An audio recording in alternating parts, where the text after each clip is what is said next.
नमस्कार दोस्तों, मैं ऋषु सिंह आप सभी का स्वागत करती हूँ अपने YouTube चैनल पे और उम्मीद करती हूँ आप सब ठीक होंगे और पढ़ाई कर रहे होंगे।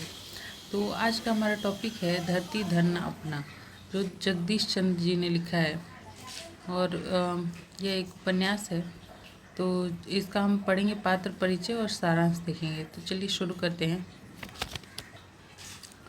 तो धरती धन न अपना जो उपन्यास है उसके पात्र हैं काली, ज्ञानो, अन्य दलित चरित्र और वर्चस्ववादी सवर्ण चरित्र। तो जो मेन पात्र है वो है काली और काली की जो प्रेमिका है वो है ज्ञानो। तो चलिए इसका सारांश देखते हैं। धरती धन न अपना उपन्यास का आरंभ होता है काली के 6 साल बाद कानपुर से अपने गांव घोड़ेगांव लौटने से। गांव में काली की एकमात्र संबंधी उसकी चाची प्रतापी है। उसके पिता और माता व चाचा का देहांत हो चुका है। काली को उसके चाचा चाची ने ही पाल पोस कर बड़ा किया, क्योंकि उसके माता पिता उसके शैशव में ही चल बसे थे। काली का पिता मारवा गांव का चर्चित पहलवान भी था। उसके गांव लौटने का एकमात्र कारण चाची से उसका मोह ही है। पाँव फटने पर काली गांव के पास पहुंचता है। गांव में 6 सालों में कोई तब्दीली नहीं हुई है। गलियों के कुत्ते भौं भौं कर काली का स्वागत करते हैं और घर पर चाची को जीवित पाकर काली प्रसन्नता से अभिभूत हो उठता है। काली की चाची काली के लौटने की सूचना पूरे मोहल्ले को शक्कर बांट कर देती है। 6 वर्ष के कानपुर प्रवास में काली और गांव वालों के बीच एक दूरी सी आ गई है।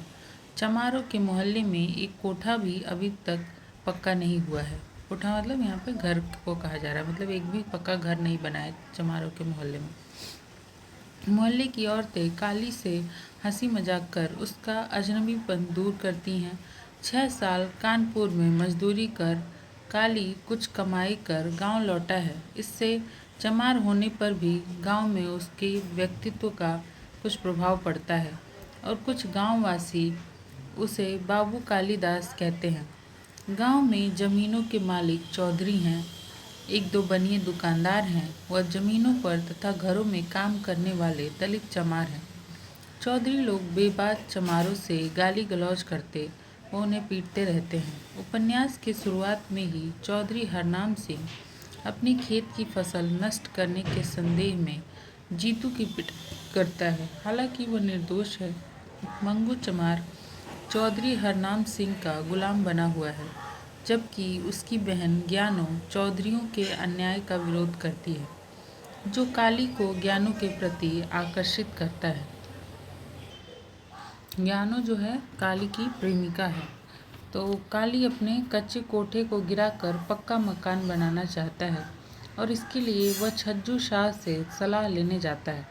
छज्जू शाह उसे पक्का मकान बनाने के उपाय तो बताता है, लेकिन साथ ही काली को इस तथ्य से भी अवगत करा देता है कि जिन घरों में दलित लोग रह रहे हैं वह जगह गांव की सांझी जगह शामलात है और इस घरों पर दलितों का मौरूसी अधिकार ही है, अर्थात जब तक उसके खानदान का कोई व्यक्ति उस घर में रहता है तभी तक वे वहाँ रह सकते हैं। काली की गांठ में पैसा देखकर गांव का छज्जू शाह उसके चाचा का लिया उधार व उस पर ब्याज की रकम भी झटक लेता है। काली का अपना घर पक्का करने के बारे में सोचना ही वास्तव में दलितों के शोषण पर टिकी ग्रामीण सामंती व्यवस्था के विध्वंसात्मक कार्रवाई है। ऊपर से काली का चौधरियों के सामने आत्मसम्मान की भावना से पेश आना भी उनके दमनात्मक रवैयों को चुनौती है। उसका अपना दलित समाज भी काली का प्रशंसक या समर्थक नहीं है। ज्ञानो या जीतू आदि कुछ गिने चुने प्रबुद्ध दलित युवक युवतियों को छोड़ चमादड़ी के अधिकांश लोग काली से ईर्ष्या करते हैं। विशेषतः ज्ञानो का भाई मंगू उससे उलझा ही रहता है। एक बार काली के हाथ उसकी पिटाई भी होती है।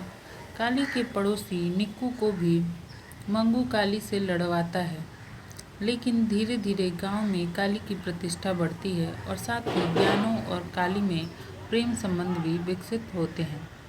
यद्यपि काली यद्यपि चमादड़ी में पहला पक्का मकान बनवाकर अपनी सामाजिक प्रतिष्ठा बढ़ाता है, लेकिन वह किसी से भी मिलता है, मिस्त्री हो या छज्जू शाह, सब उसके साथ चमार कर कहकर छुआछूत का व्यवहार करते हैं, जो उसे बहुत चुभता है।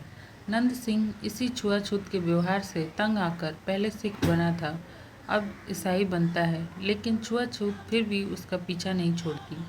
मंगू यद्यपि काली के प्रति शत्रुता रखता है, लेकिन चौधरियों द्वारा बार बार उसे कुत्ता चमार कहकर पुकारा जाना भी काली को बहुत बुरा लगता है। गांव का ईसाई पादरी या किताबी कामरेड डॉक्टर विशन दास छुआछूत के व्यवहार को रोकने का कोई प्रयास करते नहीं दिखते। काली अपने पिता मारवे की तरह कबड्डी का खिलाड़ी है। वह अपने खेल का जौहर भी गांव में दिखाता है, लेकिन चौधरियों का लड़का हरदेव जानबूझकर खेल में उसका कुल्ला तोड़ देता है। लालू पहलवान इस हरकत के लिए हरदेव को फटकारता है और काली का इलाज भी करता है। काली की चाची प्रतापी की अचानक बीमारी व झाड़ फूक के कारण देहांत से कथा में नया मोड़ आता है।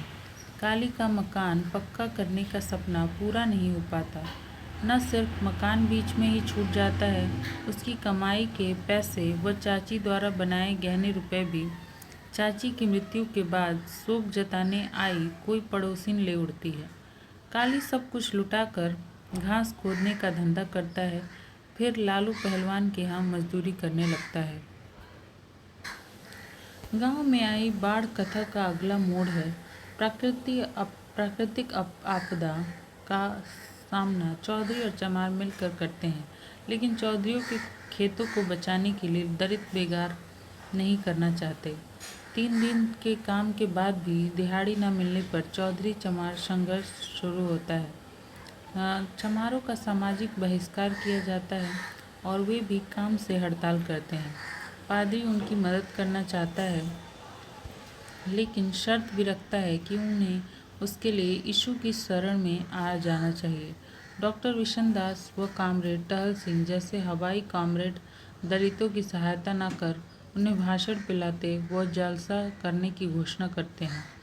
15 दिन तक बच्चों को भूख से बिलबिलाते हुए देखकर चमारों का साहस जवाब दे देता है और वे आखिरकार चौधरियों की शर्त को मान लेने के लिए विवश हो जाते हैं, और दोनों ही पक्ष संघर्ष को व्यर्थ समझ आधे दिन की दिहाड़ी पर समझौता कर लेते हैं। धरती धन्ना अपना का अंतिम पक्ष ज्ञानों और काली के प्रेम के त्रासद अंत को मार्मिकता से चित्रित करता है। ज्ञानों गर्भवती हो जाती है। काली के साथ उसकी शादी समाज को स्वीकार नहीं। गांव उसके प्रेम प्रस्ताव के कारण दोनों का दुश्मन हो जाता है। काली प्रेम संबंध के कारण दोनों का दुश्मन हो जाता है। काली की प्रतिष्ठा खत्म हो जाती है। लालू पहलवान उसे नौकरी से निकाल देता है। काली पड़ोस के कस्बे में मजदूरी करने लगता है। वो ज्ञानों को लेकर भाग जाना चाहता है। दोनों अपना मिलना जुलना भी बंद नहीं करते। परिणामतः ज्ञानों को उसकी माँ व भाई जहर देकर मार डालते हैं। काली गांव से भाग जाता है। काली के गांव लौटने से थोड़े सुखद रूप में उपन्यास का आरंभ होता है, जबकि अत्यंत विषम परिस्थितियों में गांव से जान बचाकर वह अपनी प्रेमिका की हत्या का मर्मांतक दुख लेकर गांव से चले जाने से उपन्यास का अंत होता है। तो ये जो उपन्यास है यह एक दुखांतक उपन्यास है और ये यहीं पे ख़त्म होता है। जो भी इसका सारांश है मैंने आपको बता दिया है, और आप मूल पाठ पढ़ेंगे तो आपको और अच्छे से समझ में आ जाएगा। तो ठीक है, अगर आपको कोई भी डाउट हो तो आप मेरे से पूछ सकते हैं कमेंट करके, और अगर मेरी वीडियो अच्छी लगी तो लाइक, सब्सक्राइब और शेयर कीजिए। धन्यवाद।